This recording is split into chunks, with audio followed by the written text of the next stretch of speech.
우리는 좋은 유전자와 나쁜 유전자가 있다고 믿어왔다. 그래서 부모로부터 물려받은 유전자는 평생을 간다거나 뛰어난 두뇌는 좋은 유전자 덕분이라며 부러워하기도 했다. 하지만 세상에 나쁜 유전자란 존재하지 않는다. 나쁜 유전자 변이만이 존재할 뿐이다. 물론 변치 않는 유전적 특성도 존재하는데 그 비율은 단 5% 정도에 불과하다. 유전자는 우리의 생각과 행동에 따라 얼마든지 변화한다. 변화의 관건은 결국 스스로의 선택과 마음에 달려있다. 의도적으로 좋은 유전자 변이를 일으키는 방법은 무엇일까?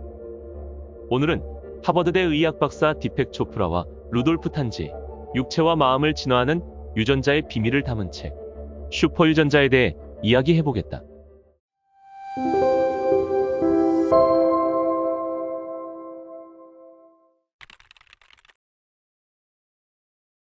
유전자는 유동적이며 변화한다는 학문이 바로 후성유전학이다.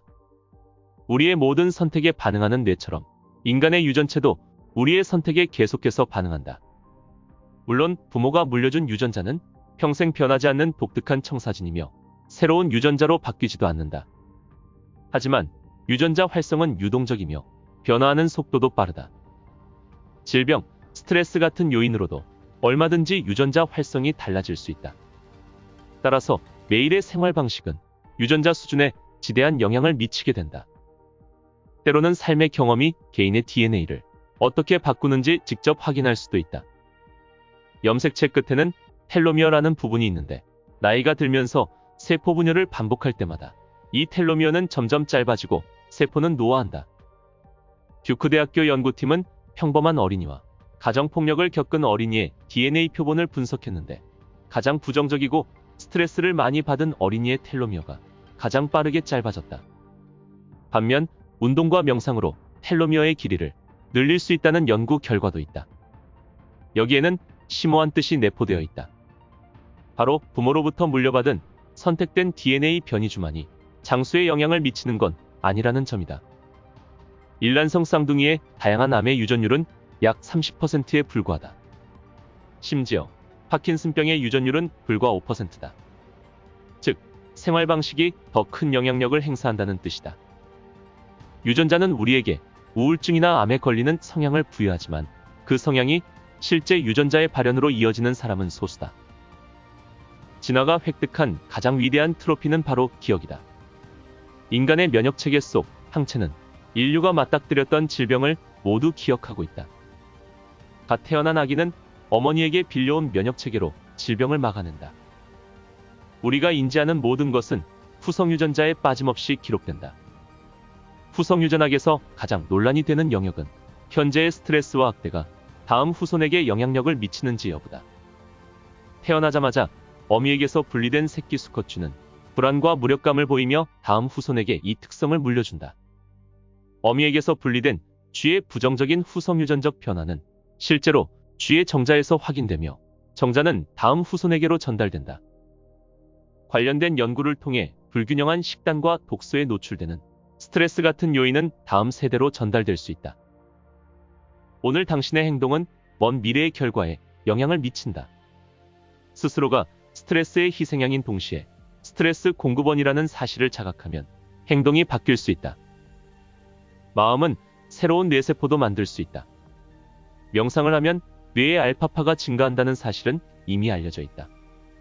장기적으로 명상해온 사람을 대조군과 비교한 연구가 있는데 이 연구는 감정을 조절하고 반응을 통제하는 이성적 뇌 영역을 서로 비교함으로써 명상과 뇌의 해백질 부피가 더 크다는 결론을 내렸다. 명상을 한 집단에서는 바이러스 감염과 상처 치유에 관련된 유전자 활성도 2~3배가량 변화되었다. 해백질과 뇌세포 사이의 연결이 손실되는 현상은 노화의 일반적인 증상이다. 하지만 이제 이 손실을 피할 수도 있다는 게 증명된 셈이다. 슈퍼유전자가 매일의 경험에 반응한다는 사실은 먹는 음식이 유전자 수준까지 영향을 미친다는 점을 암시한다. 우리 인간이 오랜 세월 진화를 거듭하는 동안 전혀 만나지 못했던 새로운 먹거리가 급증하고 있다. 특히 서구식 식사는 염증 반응을 증가시키기에 딱 알맞다. 현대인은 모르는 사이에 만성적인 염증 상태가 되었을 수도 있다. 가장 중요한 것은 장내 미생물군을 초기화하는 것이다. 그러기 위해서는 프리바이오틱스가 제일 중요하다. 서구식 식단은 식물성 섬유소가 부족한데 프리바이오틱스는 유익균의 먹이가 되는 성분으로 장내 미생물이 번식하는데 꼭 필요한 영양소이다. 프리바이오틱스는 내독소를 줄여주어 인간의 몸을 염증 반응으로부터 보호해준다. 프리바이오틱스 식품은 바나나와 사과가 좋다. 이와 비슷한 프로바이오틱스는 유익균을 포함한 살아있는 균이다. 프로바이오틱스 식품은 요구르트, 호두, 양파 등이 있다. 가장 바람직한 감정 상태는 기쁨이다. 기쁨은 실제로 우리의 몸에 매우 깊은 영향을 미친다. 화학물질이 모든 세포에 우리가 어떤 기분인지를 전달하기 때문이다. 우울증이 한 가족에게 대를 이어 나타난다면 후성유전적 표지가 연관되어 있을 수 있다. 신유전학은 암처럼 복잡한 질병에는 수백 개의 독립된 유전적 돌연변이가 얽혀 있음을 밝혀냈다. 그리고 감정은 그 어떤 질병보다도 훨씬 더 복잡하다. 어린 시절 사랑받지 못한 아이였다면 어른이 되어 사랑받는 경험을 하게 되면 큰 변화를 가져온다.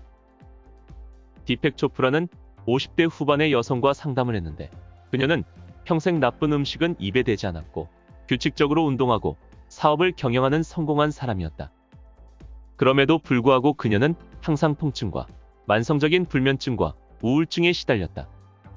그 이유는 무엇일까? 그녀는 자신을 돌보는 일을 중요하게 생각하지 않았고 자신을 제외한 다른 모든 사람의 행복을 위해 짐을 짊어지는 사람이었다. 그녀의 행복에는 자기 희생이 얽혀 있었던 것이다. 그녀는 자기 자신은 잊어버린 채 좋은 아내, 훌륭한 엄마라는 역할에만 몰두한 나머지 엄청난 스트레스를 짊어져 왔던 것이다. 그녀는 자신의 행복이 중요하다고 스스로 믿는 법부터 다시 배워야 했다. 잠들기 전에 하루 동안 있었던 일 중 좋았던 기억을 되새기면 긍정적인 경험을 강화하게 된다. 지루하고 부정적인 것은 걸러내야 한다. 삶은 그 자체로 좋은 것이 아니라 우리가 반응해야 비로소 좋은 것이 된다. 부정적인 감정이 해롭다는 사실을 알게 되면 관점이 바뀐다. 타인을 공격하거나 질투하고 복수를 꿈꾸는 행동은 분명 대가를 치르기 마련이다. 이런 감정은 자신에게 되돌아와 유전자에 새겨지며 부모의 분노나 근심은 자녀에게도 영향을 미친다. 우리는 뇌만이 자아와 주변 환경을 인식한다고 믿고 있다. 하지만 몸 전체가 밀접하게 상호 연관되어 있으므로 이 믿음은 바뀌어야 한다. 뇌세포뿐만 아니라 모든 세포가 수억 년 동안 지식을 축적해온 것이다. 뇌에서 일어나는 일은 모든 세포에 정교하고도 통합적인 활성이 반영된 것이다. 물론 유전자나 세포에도 인간처럼 의식이 있다고 하면 분명 많은 과학자들이 격분할 것이다. 하지만 이런 개념에 분노하는 과학은 결코 좋은 과학이 아니다.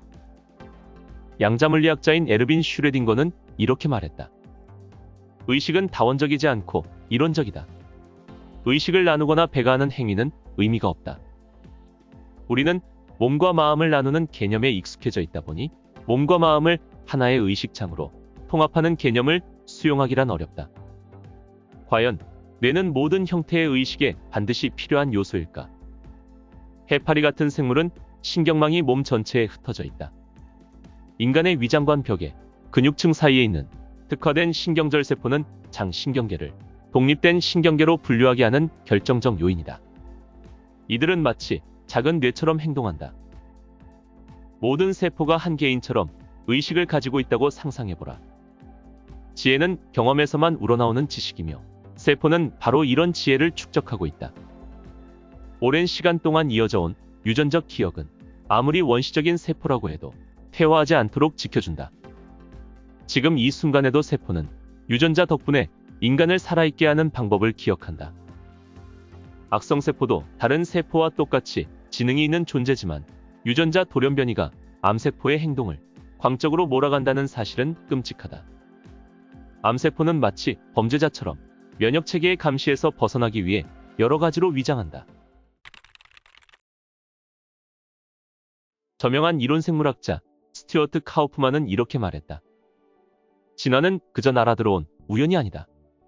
선택을 통해 출현한 명예롭고 준비된 체계다. 생각과 감정에 따라 우리의 몸이 바뀐다는 사실은 너무 뻔한 사실이라 과학까지 동원해서 증명할 필요도 없다.